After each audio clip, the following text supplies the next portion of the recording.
Hello everyone, welcome to PC academy. ये हमारी series का पार्ट नंबर 4 है, जिसमें हम मूल विधि और संविधान के लगभग कुल 40 क्वेश्चन डिस्कस करेंगे।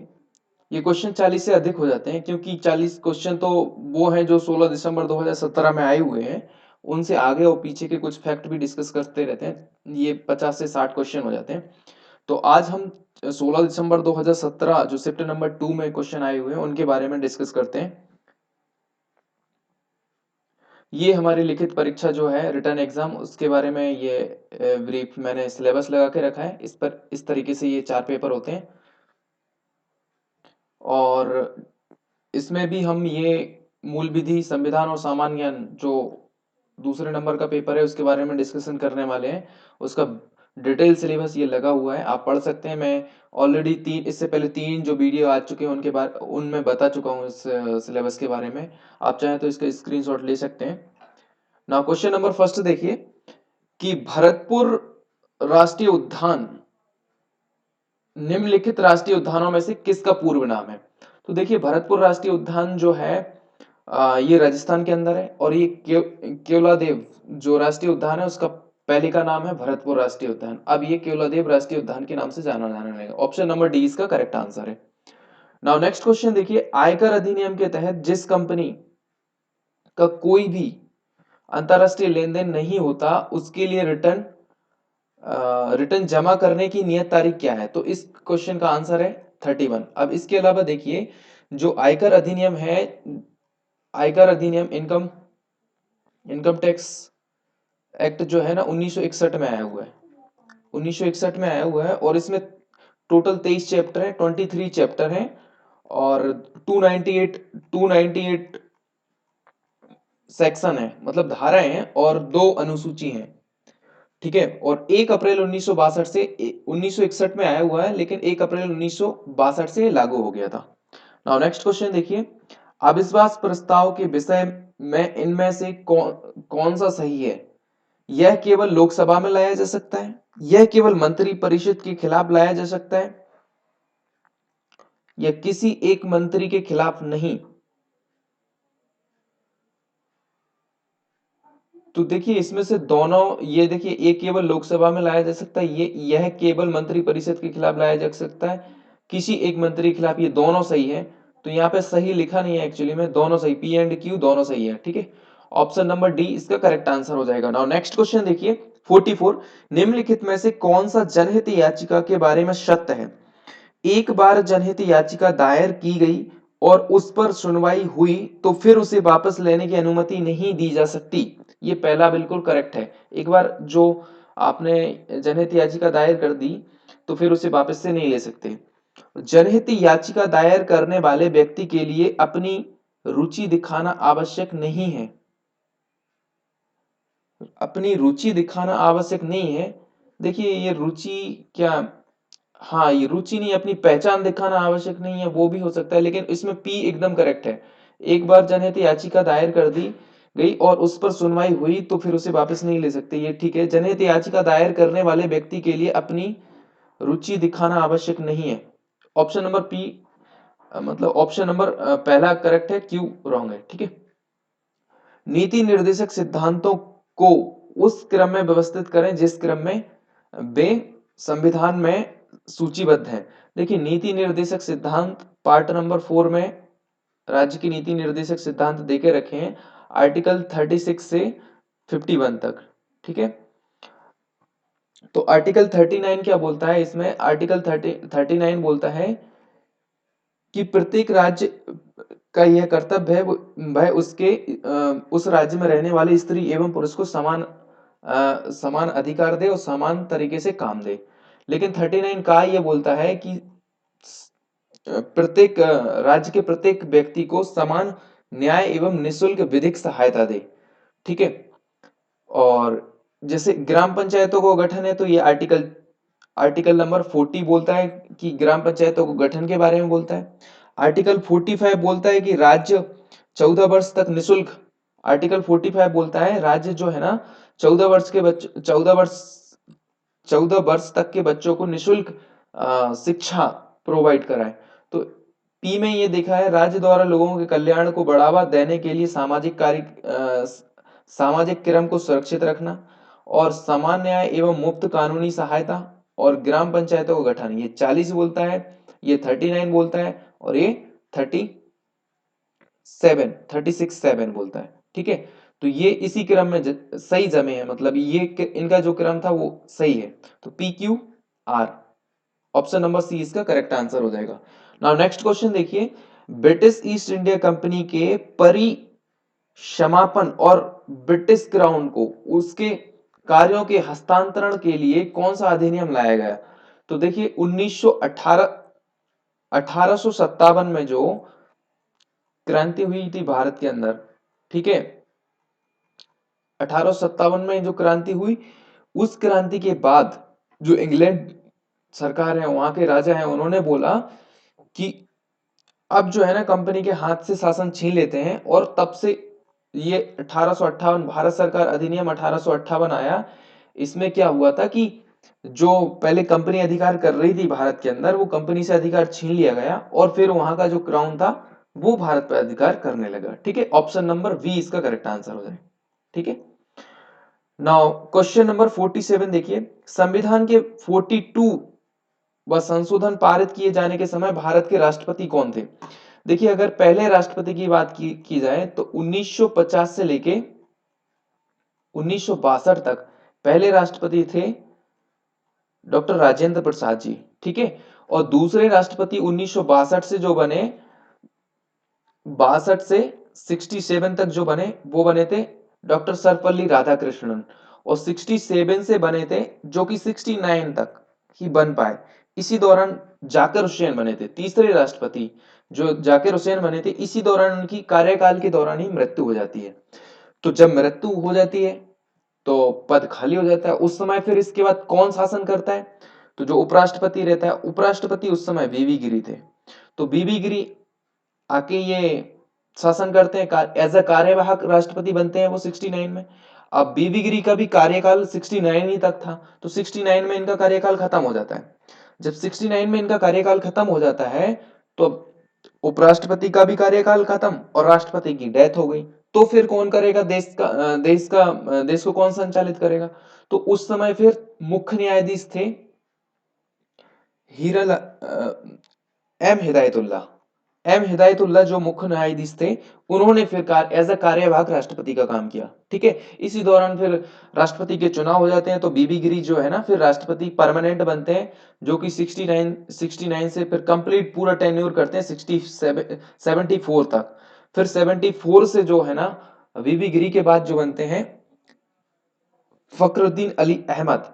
तो अभी यहाँ पे मैं देखो, इससे मैंने इसको करेक्ट करने की कोशिश की। फखरुद्दीन अली अहमद जो 42वां कॉन्स्टिट्यूशन संविधान है जो 1976 में हुआ था, तो 1976 में देखिए आप पहुंच गए 69 से 74, और 74 से 79 तक बने रहेंगे फखरुद्दीन अली अहमद। चूंकि इनका भी कार्यकाल के दौरान ही डेथ हो जाती है, तो 76 उस समय फखरुद्दीन अली अहमद ही थे राष्ट्रपति। ऑप्शन नंबर सी इसका करेक्ट आंसर हो जाएगा। आई होप आपको ये समझ आया होगा।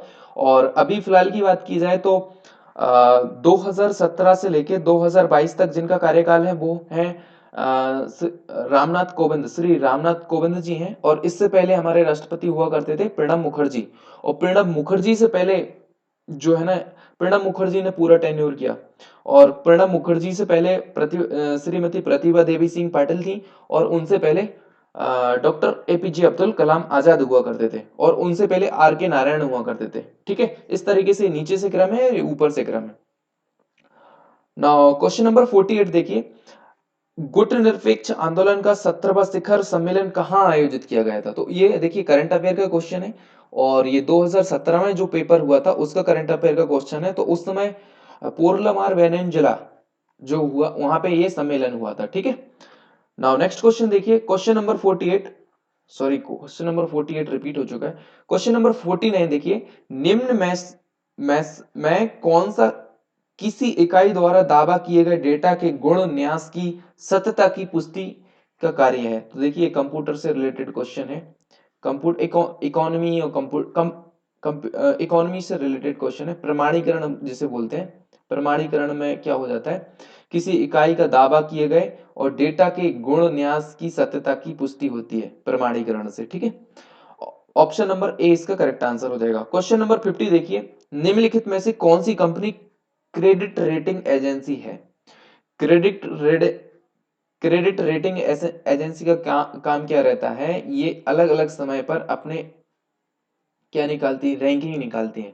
तो देखिए, निवेश सूचना क्रेडिट रेटिंग एजेंसी, इसमें ऑलरेडी लिखा हुआ है क्रेडिट रेटिंग रेटिंग एजेंसी। और मूडीज भी डिफरेंट डिफरेंट टाइप के इंडेक्स निकालती है, जो अलग अलग देशों के होते हैं, जो जिसमें कौन कितना खुशहाल देश है, कौन कितना पुअर देश है, कौन एजुकेशन में ग्रोथ कर रहा है, तो इन्हीं क्रेडिट रेटिंग एजेंसी को काम रहता है। तो बी सी डी तीनों क्रेडिट रेटिंग एजेंसियां हैं, लेकिन भारतीय कृषि अनुसंधान परिषद एक रिसर्च काउंसिल है।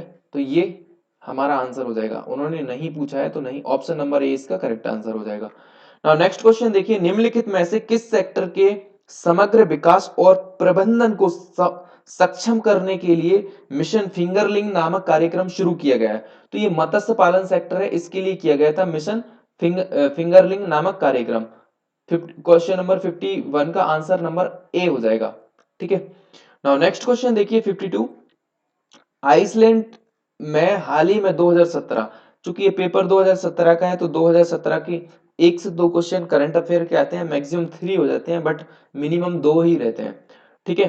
तो 2 क्वेश्चन आपके करंट अफेयर से हमेशा रहते हैं, 2 से 3 ये चलता है रेशियो। तो 40 क्वेश्चन में 2 से 3 क्वेश्चन है ना जो करंट अफेयर के मिलेंगे आपको।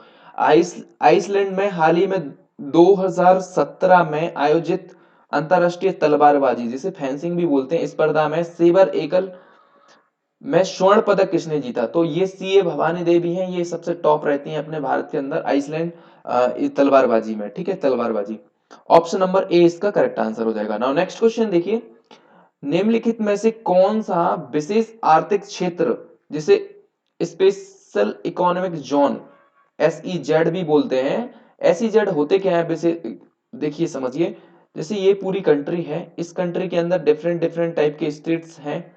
तो स्टेट्स के अंदर कुछ ऐसे जोन क्रिएट कर दिए जाते हैं जिनमें आप जो औद्योगिक रूप से अच्छे रहते हैं, उनमें ट्रांसपोर्टेशन अच्छा रहता है, उनमें उनमें आपको लेबर आसानी से मिल जाती है, उनमें प्रदूषण का स्तर कम रहता है। तो इस तरीके से जोन क्रिएट किए जाते हैं ताकि बहुत सारे लोग जो है ना, बहुत सारी कंपनियां जो है ना, कंपनियों को और एमएनसी को अट्रैक्ट कर सकें, तो वो कहलाते हैं SEZ, space special economic zone, ठीक है। तो मुफ्त घरेलू प्रापण या परिचालन के लिए माल का आयात, एसईजेड इकाइयों का रखरखाव और विकास, ये बिल्कुल करेक्ट है, ये एसईजेड के अंतर्गत आता है। केंद्रीय और राज्य स्तर की मंजूरी के लिए निकासी की एकल खिड़की है, ये भी सही है। इसमें केंद्र और सरकार जो है ना मिलके काम करते हैं, ताकि बहुत सारी जो डॉक्यूमेंटेशन है और भी जो मतलब बहुत सारी डिफिकल्टीज रहती हैं, वो बहुत आसानी से फिर यहाँ पे लोग अट्रैक्ट होते हैं, आसानी से आके अपनी कंपनी को स्थापित कर सकते हैं।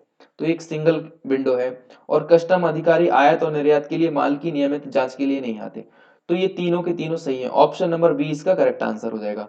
भारत के मुख्य न्यायाधीश थे, देखिए मुख्य न्यायाधीश तो थे एच जे कानिया, अगर पहले प्रथम मुख्य न्यायाधीश की बात करें तो एच जे कानिया थे, और दूसरे जो थे वो एम पतंजलि शास्त्री थे। और अभी फिलहाल की बात की जाए तो आज की डेट में मुख्य न्यायाधीश जो हैं अभी अभी चेंज हुए, 48th नंबर के एनवी, आज जिस समय मैं ये वीडियो रिकॉर्ड कर रहा हूं, आज 8 मई है, और 24 अप्रैल को जो अपने नए सीजेआई ऑफ इंडिया बने हैं वो है एन बी रमन्ना, ठीक है। और इससे पहले थे ऐसे बोबड़े, शरद अरविंद बोबड़े। तो ये 48th नंबर के एन बी रमन्ना, ठीक है, एन बी रमन्ना। तो ये 48 नंबर के, और 47th नंबर के थे शरद ऐसे बोबड़े, यानी शरद अरविंद बोबड़े। अगर उससे पहले की बात की जाए तो रंजन गोगोई थे, और उससे पहले की बात की जाए तो दीपक मिश्रा थे। और अगर उससे पहले दीपक मिश्रा से पहले की भी बात की जाए तो जेएस खेयर हुआ करते थे, ठीक है। इस तरीके से ये क्रम है। नाउ क्वेश्चन नंबर 54 का आंसर हो जाएगा, अगर उन्होंने पहले का पूछा है तो पहले का हम लगाएंगे एच.जे. कानिया। ठीक है, नाउ नेक्स्ट क्वेश्चन देखिए, क्वेश्चन नंबर 55, निम्न में से कौन सा विकल्प केंद्रीय सतर्कता आयोग मतलब सीबीसी की बात कर रहे हैं। तो देखिए सीबीसी मतलब सेंट्रल विजिलेंस कमिश्नर, और ये 11 फरवरी 1964 को इसकी स्थापना हुई, 11 फेब 1964 को। और पहले सीबीसी बने थे एन एस राव पहले सीबीसी बने थे, एन एस राव। ठीक है, तो यहां पे देखिए क्वेश्चन नंबर, सीबीसी के बारे में सच नहीं है, उन्होंने बोला सच नहीं है मतलब जो ट्रुथ नहीं है। सीबीसी केंद्रीय तथा राज्य स्तर पर सरकारी अधिकारियों के खिलाफ शिकायतों की जांच कर सकता है, ये तो सही है। केंद्रीय सतर्कता आयोग उच्च स्तरीय सरकारी अधिकारियों के खिलाफ समूह की जांच कर सकता है, ये भी एकदम ठीक है। ऑप्शन नंबर, केंद्रीय सरकारी अधिकारियों,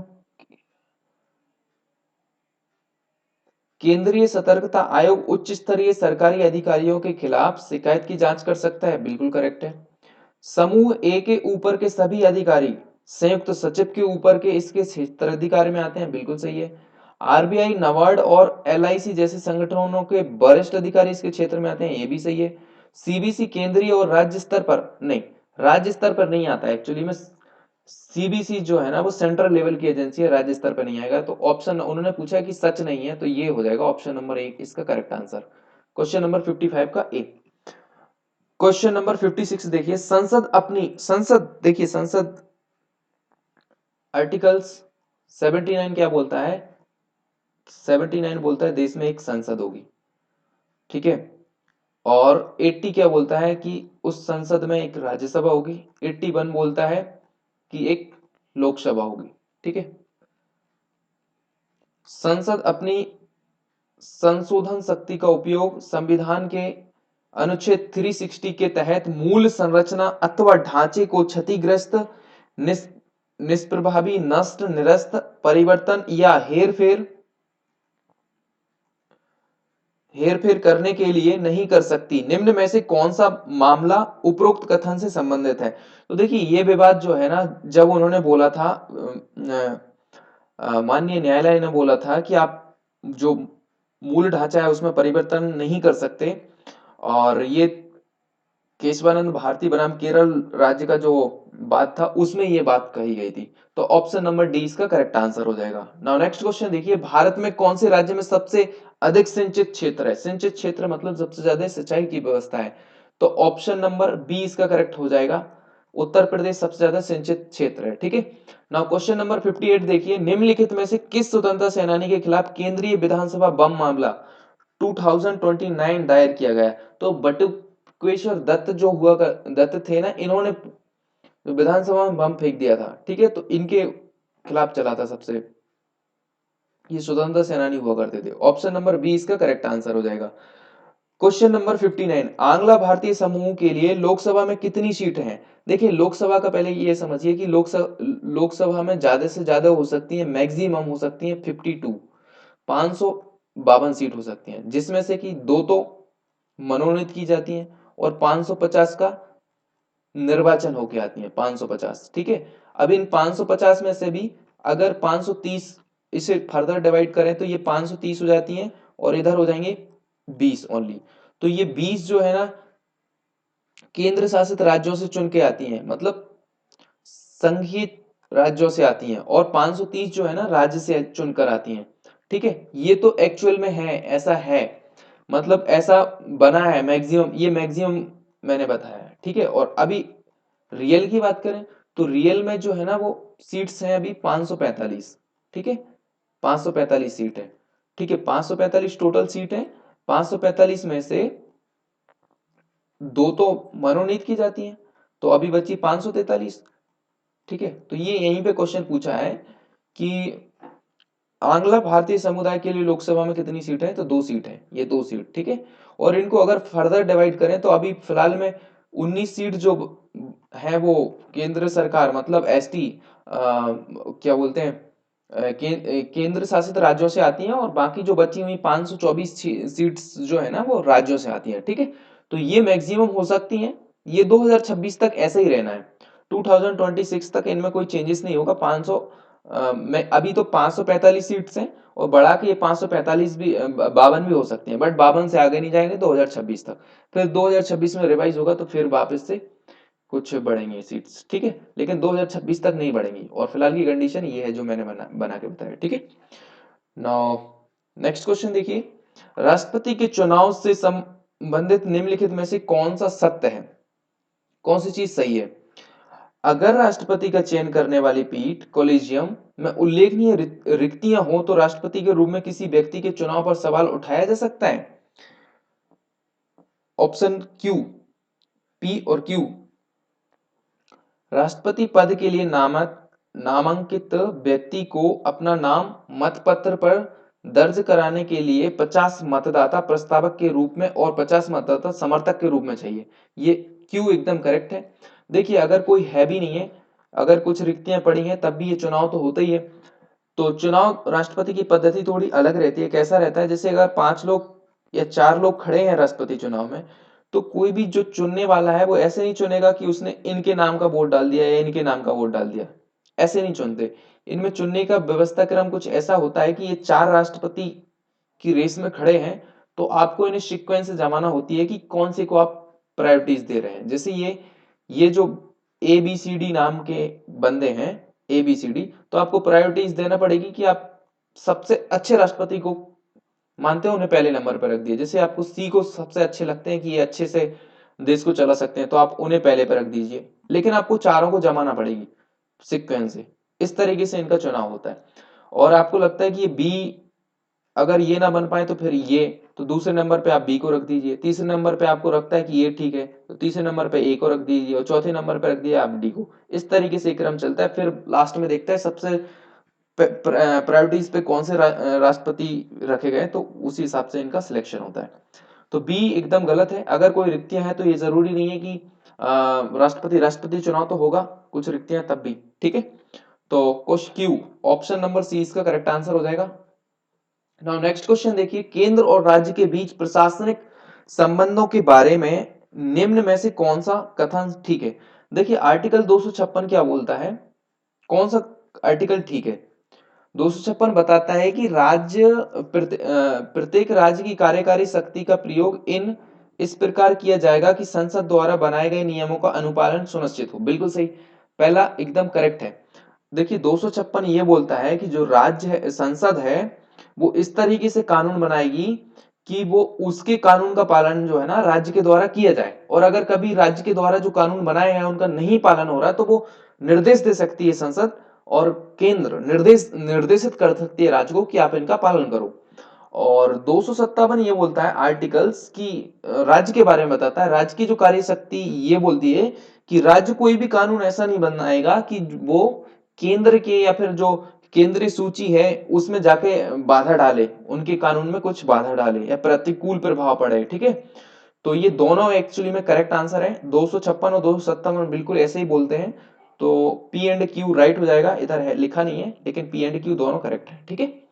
option number D correct for this question number 61 का करेक्ट आंसर है डी। ना क्वेश्चन नंबर 62 देखिए, इनमें से किस भारतीय राज्य में बाघ रक्षित स्थान मतलब टाइगर रिजर्व की संख्या अधिकतम है।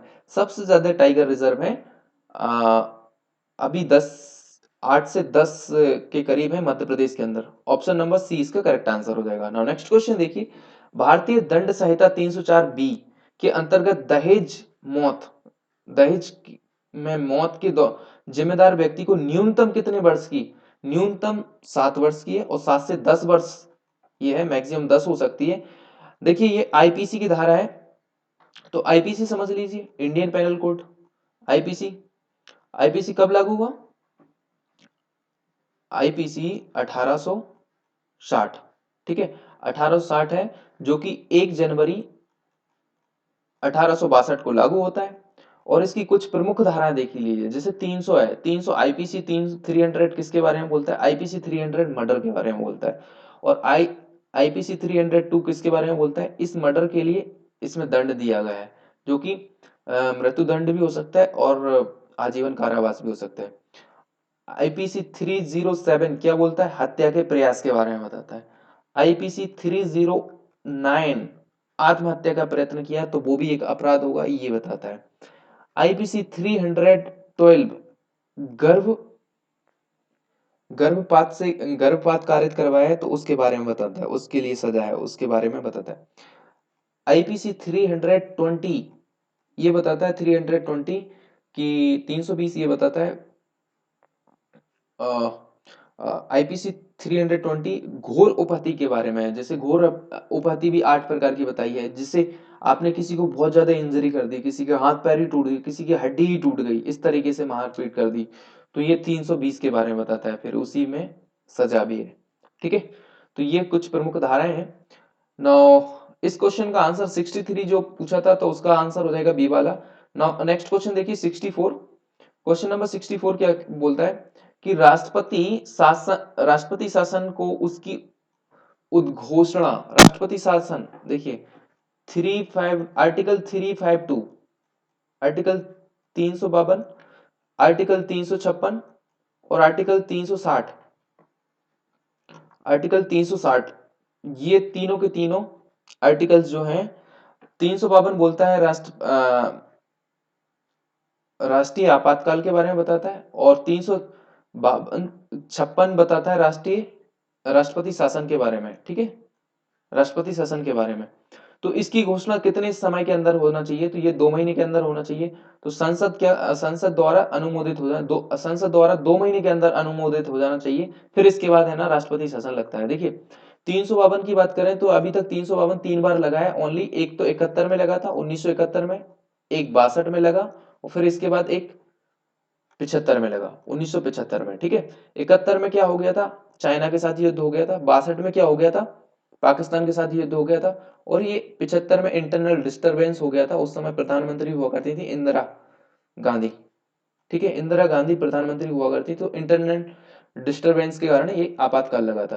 तो अभी यहाँ पे तो वैसे बात की है राष्ट्रपति शासन के बारे में, मतलब 356 की बात करी है। ठीक है, तो 356 जो है ना, वो अगर 2 महीने के अंदर जो है ना संसद अनुमोदित कर देती है, इसके बाद ही राष्ट्रपति शासन उस राज्य में लगता है। ठीक है, ऑप्शन नंबर 2 इसका करेक्ट आंसर हो जाएगा। ना क्वेश्चन नंबर 65 देखिए, कौन से दो व्यक्ति 1947 से 1950 तक किंग जॉर्ज सिक्स्थ के प्रतिनिधि के रूप में भारत के गवर्नर जनरल की भूमिका निभाई थी? तो देखिए उस समय क्या 1947 से 50 के बीच में लुई माउंटेन और सी गोपालाचार्य जो है ना, वो भारत के गवर्नर जनरल हुआ करते थे। ऑप्शन नंबर डी इसका करेक्ट आंसर हो जाएगा। नाउ नेक्स्ट क्वेश्चन देखिए, 1970 के दशक में मौन घाटी परियोजना एक प्रमुख पर्यावरण बनाम विकास विवाद बन गई थी। यह मुद्दा एक बांध के निर्माण को लेकर था। इसका प्रतिकूल असर किस राज्य के उष्णकटिबंधीय वन क्षेत्र के बड़े क्षेत्र पर पड़ने वाला था? तो ये केरल। ठीक है, ये मौन घाटी भी केरल के अंदर है, इसी पे केरल पे पड़ने वाला था ये मौन घाटी शांत वैली जो है ना, केरल के अंदर स्थित है। ठीक है, ऑप्शन नंबर बी इसका करेक्ट आंसर हो जाएगा। नाउ क्वेश्चन नंबर 67 देखिए, निम्नलिखित में से किसे मांसपेशी या कंकालीय प्रणाली विशेष रूप से रीढ़ के यांत्रिक विकारों का निदान और उपचार कहा जाता है? तो कायरोप्रैक्टिक चिकित्सा पद्धति, ऑप्शन नंबर बी इसका करेक्ट आंसर हो जाएगा। नाउ नेक्स्ट क्वेश्चन देखिए 68, कर प्रणाली के तहत अघोषित आय की चोरी करने वालों की जांच के लिए विमुद्रीकरण के तुरंत बाद कौन सा अभियान शुरू किया गया था? तो काला धन अभियान शुरू कर दिया गया था, जिसमें बहुत सारा काला धन लोगों के पास से निकल रहा था, क्योंकि जो विमुद्रीकरण जैसे ही हुआ तो नोट तो चेंज करना था, तो बहुत सारा जो ब्लैक मनी था वो निकलना शुरू हुआ। ऑप्शन नंबर सी इसका करेक्ट आंसर है। ना क्वेश्चन नंबर 69 देखिए, सूचना का अधिकार आरटीआई कब आया? आरटीआई आरटीआई आरटीआई जो है ना, वो 12 अक्टूबर 2005, 12 अक्टूबर 2005 को आया था। ठीक है, इसमें क्या है, इसमें 5 तो चैप्टर हैं। ठीक है, और 31 जो है ना सेक्शन है, 5 चैप्टर है, 31 सेक्शन है और 2 अनुसूचियां भी हैं। ठीक है, तो सूचना का अधिकार 2005 के तहत सूचना अधिकार निम्न में से कौन सा शामिल है? दस्तावेजों और रिकॉर्ड का निरीक्षण कर सकते हैं, बिल्कुल कर सकते हैं। सामग्री के प्रमाणिक नमूने को लेने का अधिकार है, बिल्कुल ले सकते हैं। Print out, disk, video cassette आदि के रूप में जानकारी को प्राप्त कर सकते हैं। ये तीनों के तीनों अधिकार हैं आरटीआई के तहत, ठीक है। पीक्यूआर, कणों की तरंग प्रकृति किसने स्थापित की थी? Option number A, de Broglie ने कणों की तरंग, ये साइंस का क्वेश्चन है। डी ब्रोगली ने कणों की तरंग की प्रकृति स्थापित की थी कि वो कौन सी प्रकृति के कण है, ठीक है।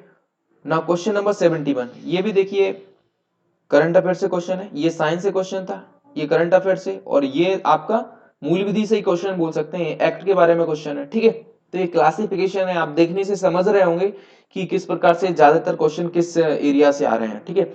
तो नई उड़ान के रूप में जो जो अल्पसंख्यक छात्र जो यूपीएससी और नया सवेरा करके थी, उसमें नया सवेरा जो अल्पसंख्यक छात्रों के लिए नया सवेरा करके चलाई थी स्कीम, और अभी भी चलती है, जो प्री क्वालिफाइड कर लेते हैं मेंस की तैयारी के लिए, नया सवेरा, अभी नया उड़ान लिखा है तो नया उड़ान लिख दो। ऑप्शन नंबर ए इसका करेक्ट आंसर हो जाएगा। देखिए एमनेस्टी इंटरनेशनल, ये लंदन में स्थित एक संस्था है जो कि जुलाई 1961 में इसकी स्थापना हुई। जुलाई 1961 के अंदर इसकी स्थापना हुई, ठीक है। एक मिनट, 1961 के अंदर इसकी स्थापना होती है जुलाई के अंदर।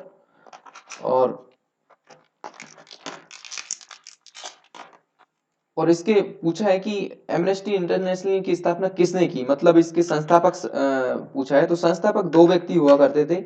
एक तो इसमें लिखा है जैसे कि पीटर बर्नसन, एक तो ये हो गए आपके पीटर बर्नसन, और दूसरे इसके एक और जिनका नाम है एरिक बेकर, एरिक बेकर, ठीक है। तो एरिक बेकर जो थे वो भी इसके संस्थापक सदस्य में से थे, एरिक बेकर, ठीक है। और ये 1900, मैंने अभी बताया 1961 में इसकी स्थापना हुई, और ये इसका हेडक्वार्टर है लंदन यूके में। इसका पर्पस क्या है? इस संस्था का पर्पस ये है कि जो प्रोटेक्शन ह्यूमन राइट्स जो रहते हैं उनके बारे में प्रोटेक्शन का काम करती है ये, ठीक है, ये संस्था, ठीक। नाउ नेक्स्ट क्वेश्चन देखिए, क्वेश्चन नंबर 73, कार्यस्थल पर यौन उत्पीड़न की शिकायत दर्ज करने हेतु कामकाजी महिलाओं के लिए वह कौन सी ऑनलाइन शिकायत प्रबंध प्रणाली है जो नवंबर 2017 में, तो देखिए ये कम से कम तीन, इस वाले सेक्शन में तो लगभग 4 से 5 क्वेश्चन हो गए, 4 से 5 यानी बहुत ज्यादा वेटेज हो गया करंट अफेयर का, ठीक है। तो उस समय 2017 में जो उस मंत्रालय मेनका गांधी ने जो पहल चलाई थी उसका नाम है आई एम दैट वुमेन। जो कार्यालय स्थल जो रहता है वहां पे यौन उत्पीड़न से शिकायत संबंध दर्ज कराने के लिए आई एम दैट वुमेन, ठीक है। ऑप्शन नंबर बी इसका करेक्ट आंसर हो जाएगा।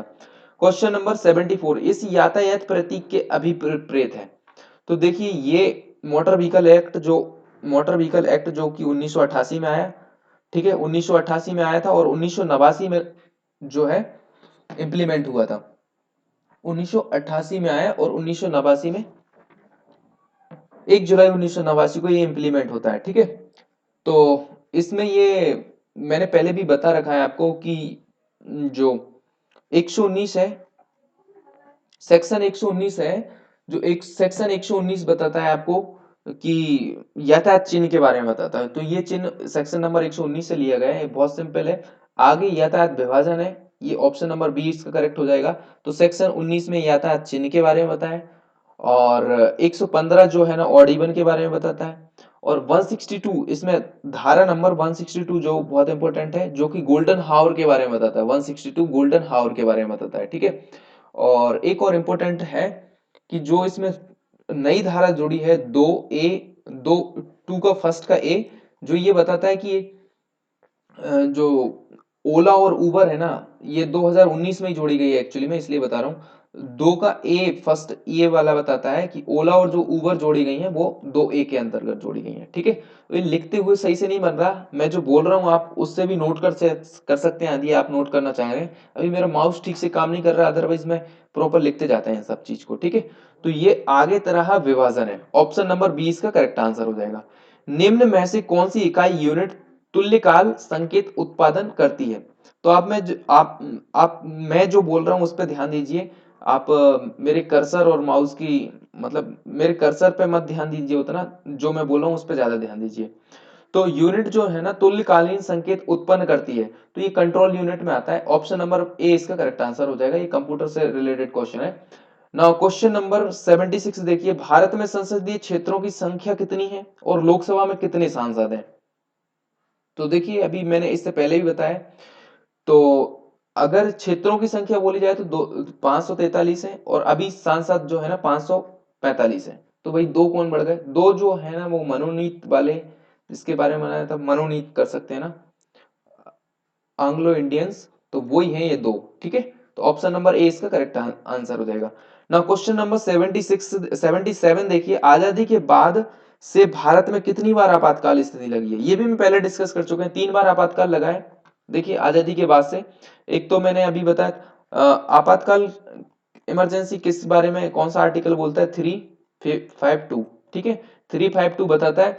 और 352 में 3 बार आपातकाल लगा है। एक 1962 में लगा है, 1971 में लगा है और 1975 में लगा है। 1962 में इसलिए लगाया था क्योंकि चाइना के साथ युद्ध हो गया था, और 1971 में इसलिए लगा था क्योंकि पाकिस्तान के साथ युद्ध हो गया था, और 1975 में इसलिए लगा क्योंकि इंटरनेट डिस्टरबेंस हो गया था। ठीक है, इंटरनेट डिस्टरबेंस हो गया था क्योंकि उस समय इंदिरा गांधी जो है ना प्रधानमंत्री हुआ करती थी, तो कुछ इंटरनल डिस्टरबेंस के कारण फिर आपातकाल लगा। तो इस तरीके से अभी तक 3 बार आपातकाल लगा है देश के अंदर। ठीक है, नाउ क्वेश्चन नंबर 78, कौन सा महासागर अधिकतम निगम महाद्वीपों से बना है? निगमन मतलब डूब, द्वीप जो है ना सबसे ज्यादा है अटलांटिक महासागर के अंदर। ठीक है, ऑप्शन नंबर बी इसका करेक्ट आंसर हो जाएगा। ठीक है, नाउ नेक्स्ट क्वेश्चन देखिए, भारतीय राष्ट्रीय विश्वविद्यालय विधेयक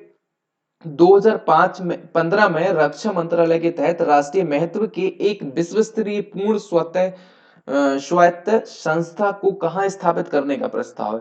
तो 2015 में यह प्रस्ताव आता है कि गुरुग्राम में एक विश्व स्तरीय, एक पूर्ण विश्व स्तरीय स्वायत्त संस्था स्थापित की जाएगी। ठीक है, तो अभी इसका काम चल रहा है। ऑप्शन नंबर डी इसका करेक्ट आंसर हो जाएगा। नाउ क्वेश्चन नंबर 80 देखिए, जो कि लास्ट क्वेश्चन है यहाँ का आज आज का, निम्नलिखित में से कौन सा स्थान बौद्ध वंश के शाक्यों द्वारा शासित है? तो ये कपिल वस्तु है जो नेपाल के अंदर स्थित है, इंडिया के अंदर नहीं है, नेपाल के अंदर है, जो शाक्य वंशों द्वारा शासित है। इसी के साथ हमारे आज के क्वेश्चन खत्म होते हैं, और आई होप आपको ये वीडियो पसंद आ रहा होगा। आप कमेंट करके बता सकते हैं आपके सुझाव, हमेशा आपके सुझाव वेलकम करते हैं। आप कमेंट के माध्यम से अपनी राय, विचार, सुझाव जो भी आप व्यक्त करना चाहते हैं व्यक्त कर सकते हैं। और यदि आप इस चैनल पर नए हो तो इसी प्रकार के वीडियो के लिए आप पाथ क्रिएटर एकेडमी को सब्सक्राइब कर सकते हैं। और नॉट ओनली यूपीएसआई के लिए, एमपीएसआई से भी रिलेटेड कोई भी जानकारी आप चाहते हैं तो फिर आप इस चैनल को सब्सक्राइब कर सकते हैं। Thank you very much. मिलते हैं नेक्स्ट वीडियो पार्ट नंबर 5 के अंदर।